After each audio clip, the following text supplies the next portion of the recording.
Alright, shalom, shalom.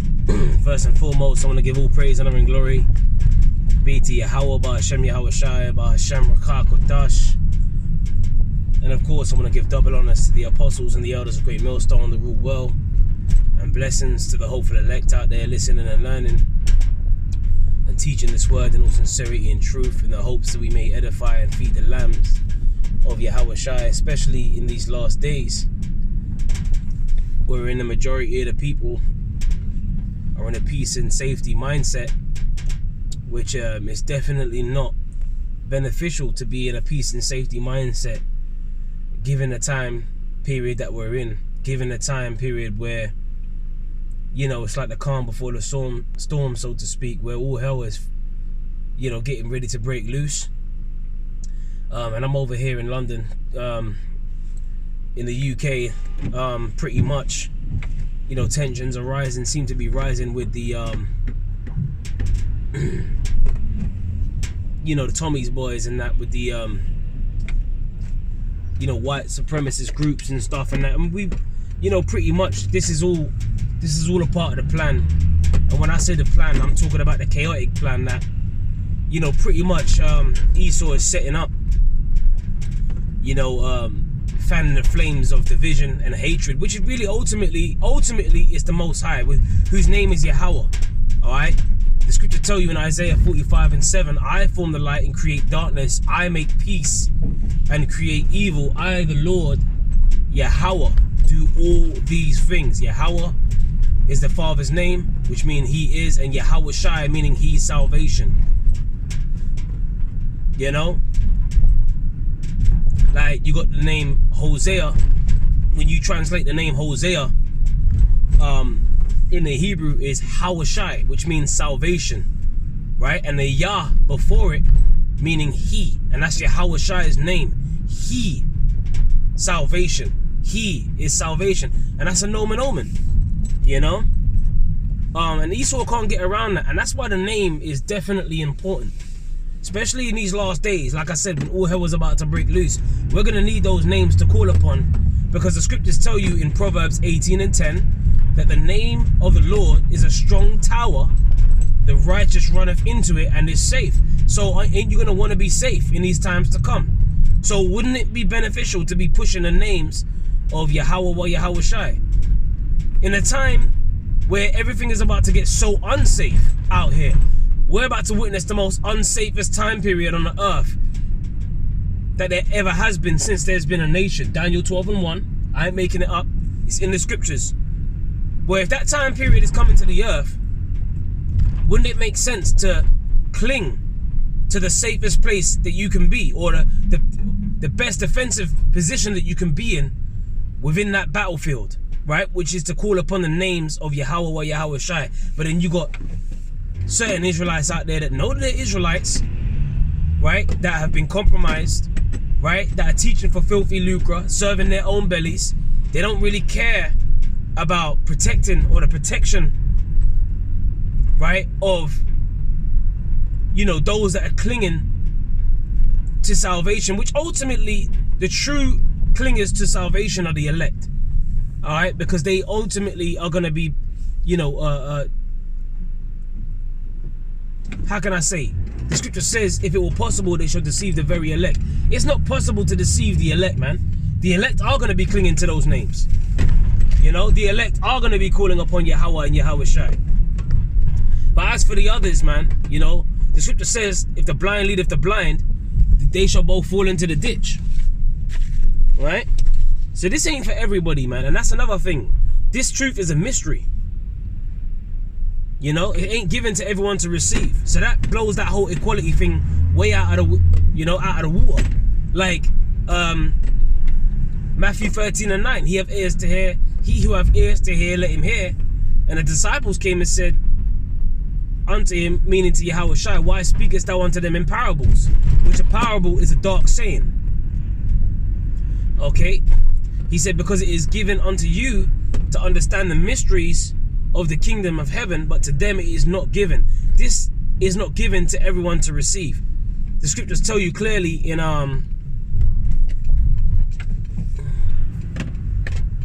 excuse me, Yeah, the scriptures tell you, yeah, it's not given to them to understand. The scriptures tell you in Amos 3:7, surely the Most High will do nothing, but he revealeth his secret unto his servants, the prophets. Okay? I got a precept here. And the secret is only given to a select few, not everybody, right? Otherwise, it wouldn't be a secret. You know?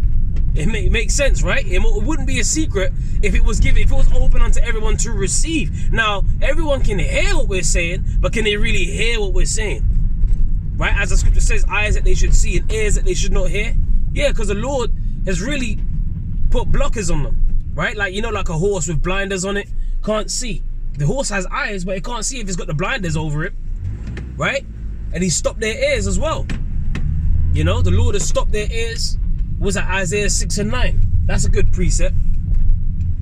In fact, let me get that precept. Isaiah chapter 6 verse 9. Right? Because this truth isn't getting, like, not everyone's gonna. That's why the scripture says, you know, wisdom and knowledge shall be the stability at thy times, and strength and salvation. Alright? It's Isaiah chapter 6 verse 9. It says, and he said, go and tell this people, right? Hear ye indeed, but understand not. Right? And see ye indeed, but perceive not. Make the heart of this people fat, and make their ears heavy, and shut their eyes. So their eyes are shut, their ears are heavy, man. Right? And who's done that to them? The Most High did that to them. Because he don't want them to wake up. Right? And that's why we're in a very beneficial position, right? The fact that we've been open to this truth. The fact that our ears are not heavy. The fact that our eyes are not closed. The scripture says where there is no vision, what do you do with your eyes? You see, right? And we talk about your spiritual eyes. Seeing these prophecies, we believe in these prophecies, man. Right? Faith being mixed with the word. And if you don't have the gift of faith, Ephesians, right, 2:8, right? Let me just clarify that. Ephesians 2:8. Right? If you don't have faith mixed with this word, because faith is a gift. It says, for by grace are ye saved through faith, and not that of yourselves. It is a gift of Yahweh. Alright? So this faith is a gift that we received, man. Okay, it's a gift. The scriptures tell you in John 3:27, a man can receive nothing except to be given him from heaven. So there you go. It has to be given to you, man. And if it hasn't been given to you, that means that it's been withholden from you. That means that you don't have the access codes in order to tap in, right, to that spiritual gift known as faith, mixed with the word. Hebrews 4:2 says, for unto us was the gospel preached as well as unto them. But the word preached did not profit them, not being mixed with faith in them that heard it. So going back to Isaiah 6:10 now, make the heart of this people fat, make their ears heavy, and shut their eyes, lest they see with their eyes and hear with their ears and understand with their heart and convert, right, and be healed. The scripture says that the deceived and the deceiver are his. The Lord don't want to wake everyone up, man. Okay? And if we're in a time now, if you don't have this wisdom and knowledge, like the scripture says, seek ye the Lord while he may be found, call ye upon him while he is near, right? We're in a time now where you can go on the YouTube, you can go on the internet, and you can hear this truth. You can hear the breakdowns. You can get this. Look, man, but ultimately you can't get it unless the Lord taps in to your spirit, man, for you to be able to really digest it. Because you can hear what we're saying, but do you understand it? You can see, but can you perceive? What we're saying is the word mixed with faith. And if it ain't mixed with faith, then you're finished, man. Where there is no vision, the people what? Perish, right? Like the scriptures say. So if you don't have the vision, right? If you don't have the vision, if you don't have the eye salve, like the scripture says, anoint thine eyes with eye salve that thou mayest see. Yeah, like the scriptures speak about in Revelation 6, see that thou hurt not the oil and the wine, which represents the truth, which is twofold in that scripture, because that's dealing with the, you know, the time period of the black horse. All right, which we're coming to them time. You know, you got them horses, you got the white horse, right? And then you got the black horse, the red horse. No, you got the red horse, and you got the black horse and the pale horse. We're in a time now where all of these things, right? All the different modes of calamity are coming on the earth, man. All right, you're dealing with hyperinflation, you're dealing with famine, you're dealing with a time where people are going to get very, very desperate. Their backs are going to be against the wall because they're going to need to they're going to want to feed their families. They're going to want to protect each other, you know, protect themselves, should I say. right? Every man for himself in the times that we're coming to, man. And it's going to get violent. It's going to get very, very violent, especially with the division and the flames that are being fanned, flames of hatred that are being fanned by Esau, right? Which that's scriptural, man. The scripture says that the Lord, in that time, there's going to be like one people standing up against another, right? And swords in their hands. And a sword is a killing, modern day sword is a killing instrument. So people are going to be, people are going to be taking, groups are going to be standing up against another group with killing instruments in their hands to take each other out. And we can see that happening. We can see that happening, man. That's why you had them protests, them violent protests with these immigrants and stuff, this whole crisis that's been set up by Esau. Remember, Ordo ab Chaos, man. Right? Hegelian dialectic. Remember, the pressure from above and pressure from beneath, where Esau controls both sides, right, of the, how can I say, the situation that we are presented with chaos, and on the other end, he's got order. Chaos, control, right? Control through the chaos. That's why the scripture says in 2 Corinthians 2:11, lest Satan should get an advantage of us, for we are not ignorant of his devices, man. All right, and in the midst of all of that chaos, right? Like I said, ultimately the Lord's doing this. We're coming to a time now where the Lord's about to let open, right, the methods of destruction, various different methods of destruction that he's about to unleash on these people. Now the scriptures tell you that, as if a man did flee from a lion and a bear met him and leaned his hand on a wall and a serpent bit him. So you're going to go from one, chaotic situation to another in these last days, to the point where it's going to be hard to get a good night's sleep, especially when there's no food, especially when the blackouts happen, right? You got people right now distracted in that bread and circus spirit. Yeah, that peace and safety spirit, just like what I opened this lesson with. In that peace and safety spirit, it's not beneficial to be in that peace and safety spirit in these last days. That's why the scripture says, watch ye therefore as well as pray, that ye enter not into temptation. Look at the shit that's happening. Esau is going to the extremes of burning down cities in order to build back better, right? The Internet of Things, right? Build up these smart cities, these 15-minute cities, and then he's going to connect the people, right, to the grid, known as the Internet of Things. And he's going to do that with the chip. They be showing you the chip in these movies, man, in these shows like Squid Game. They just revealed you the chip, tracking devices, right? Now they're advertising it. They're going to advertise it to the people like it's good, like you can for your children to have them chipped, you can never lose them, and it's too chaotic to not have people monitored because of the immigration crisis. Now we need to ID them. No, forget the ID. No, we need to put the chip in them. And it's going to get to the point where these people are going to beg for that. A lot of these people out here, they're going to line up to take the chip, just like they lined up to take the poison, right? Because they believed in the chaotic situation that was presented to them through mass media, on the mainstream media, and people ran and lined up to take the poison, The scripture says never trust thine enemy, man. But you see, that's that wisdom and knowledge guiding us, giving us stability in these last days, man. It's going to get to the point where it ain't just going to stop at a pandemic. It's going to go further than that now. It's going to get to the point where you ain't going to be able to buy or sell unless you have the mark. And all this pride, all these people walking around, right, thinking that they got it, acting like over here in the UK, they ain't talking about bringing out digital IDs. You want to go out and enjoy these pubs, clubs, bars, all of that, whatever. In order to get in them, in order to pay for your beverages and that and whatever, you're going to have that digital ID. And they ain't going to stop there, right? It's going to link you to that grid. It's going to link you to the Internet of Things. That chip is going to connect you, right? Interoperable, right?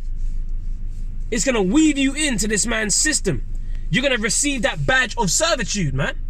That's you openly declaring your allegiance to this system, right? Declaring Esau as your God in this system.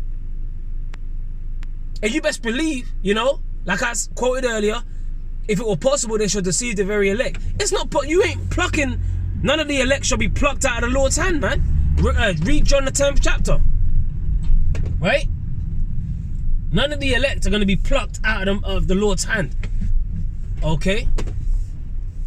So we're in them times, man, right? great trickery. You got Blue Beam.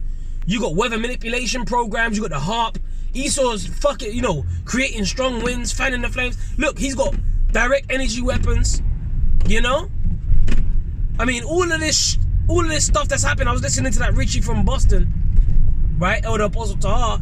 He was, you know, pretty much put up a small video dealing with a video that's put up from Richie from Boston, right? And he was even bringing out the chip, and he said that he's been warning everyone for 15 years. Well, guess what? Look, man, we've seen the apostles. They've been warning us about the chip, right? They've been warning us about the mark of the beast, the Charagma, which he was going into. He was showing comparisons of these cities over there in LA, before and after pictures, and conveniently they just got these pictures posted up all over the internet for everyone to see. They got celebrities endorsing this movement. Oh, look, if it can happen to a celebrity, it can happen to you. It can happen to anybody. Look at their homes. Oh, Jonathan Mayers, he's had to vacate his property over there in LA. Oh, these one of these celebrities. Oh, my friend got caught up in the fire in this. Look, man, they're presenting this chaotic situation, right? Playing with the heartstrings of the people. But they're the ones that are pulling the strings behind it, which ultimately is the Most High. Which we know that they have an agenda, which they want to build back better, right? Right? They want to build up these cities, man. Remember, you will own nothing and you will be happy. Okay? So we got to, that's why the scripture says in Ephesians 5:15, see then that you walk circumspectly, as wise and not as fools, redeeming the time, because the days are evil, right? So we got to be circumspect. The word circumspect means to look around you, man. You got the word circle in there. You got the word spectate, right? So we got to spectate what's going on around us, man. We got to be the watchmen, right? Measuring the time diligently in itself. We have to be diligent how we measure the time. And then we have to report what's going on, right? We have to filter what's happening in these current events through biblical prophecy, man. In these last days, because it's very important. And we want to, like, if we got to go out, let it be for going out for teaching the word. Let it be like when we're brought before the throne, the judgment seat. If we got to give up the spirit, you know, then you could, at least you could be able to say to the Lord, well, Lord, I was teaching in your name. I was prophesying. I was pushing these prophecies, man.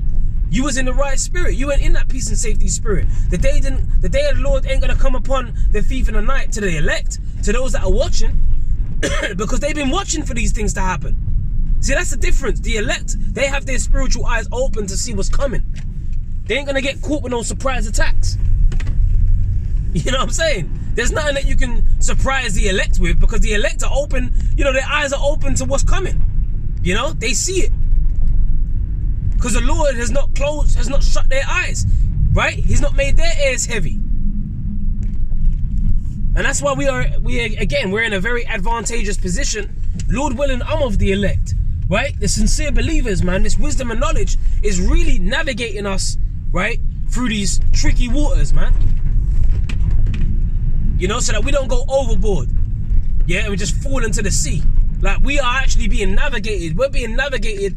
It's like the Lord is really steering us into calmer waters, you know, being of the elect. But if you are out there in that piece, you're gonna get caught out there, man.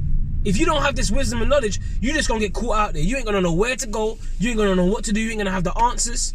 Like the scripture says in Isaiah 24, that there should be a crying. There was crying for wine in the streets. The wine represents wisdom. All right, and the scripture says, because my people are destroyed for a lack of knowledge. Hosea 4:6. So without this knowledge, man, you are going to be destroyed.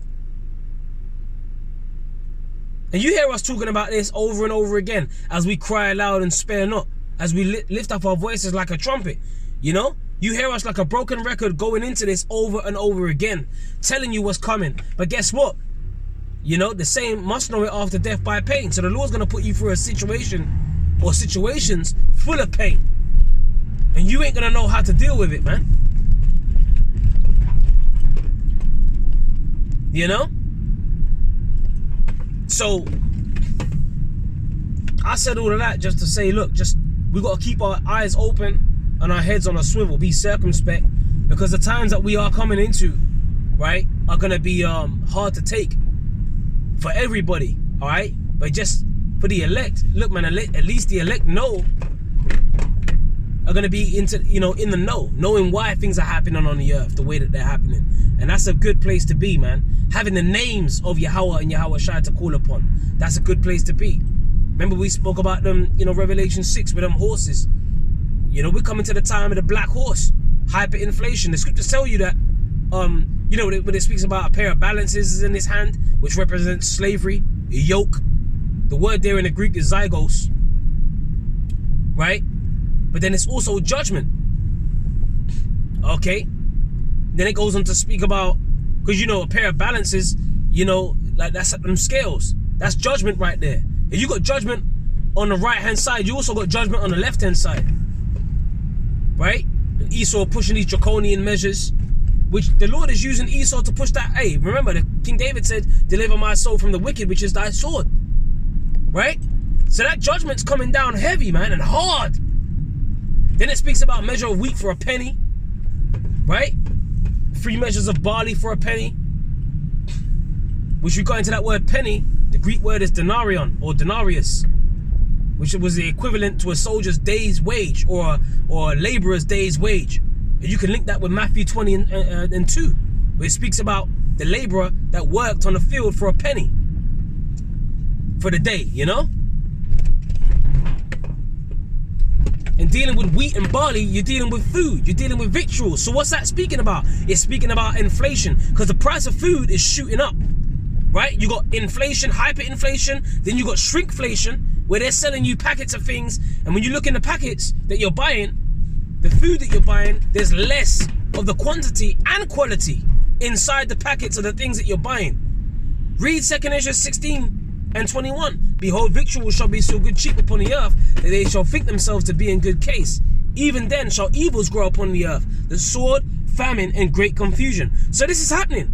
We're in a time of famine, we're in a time of wars, rumors of wars, Jacob's trouble, man. A time like no other. Read Jeremiah 30, read Daniel 12 and 1. And there's many more precepts that we can pull to go into the time of famine, to go into Jacob's trouble, to go into the times that are coming that are going to be hard to take for those that don't have the wisdom and knowledge to keep them stable, man. All right? So that's what I'm going to say. I'm going to close this lesson out. You know, the spirit hit me, man. I was kind of feeling pumped up this morning. You know, I was doing a little bit of reading last night. And it's good to stay in them scriptures. The scripture says, blessed is he that readeth, man. Sometimes you be feeling like down, you just be feeling down and out sometimes. But sometimes, that's when it's like, it's beneficial for you to just read. Just stay in the scriptures. That's how you can combat them spirits. Praying, fasting if need be. You know? Hey, we have the tools. We got to be armed with the tools to fight against these demons, man. Constantly trying to get us to get weak. Constantly trying to get us to get, you know, to throw in the towel, man. Because it's a fight. Scriptures speak about earnestly contending for the faith. Alright? And faith is a gift. Ephesians 2 and 8. We went into that earlier. So with that, man, I pray you were edified with this lesson. You know? And shalom to the hopeful elect. Shalom.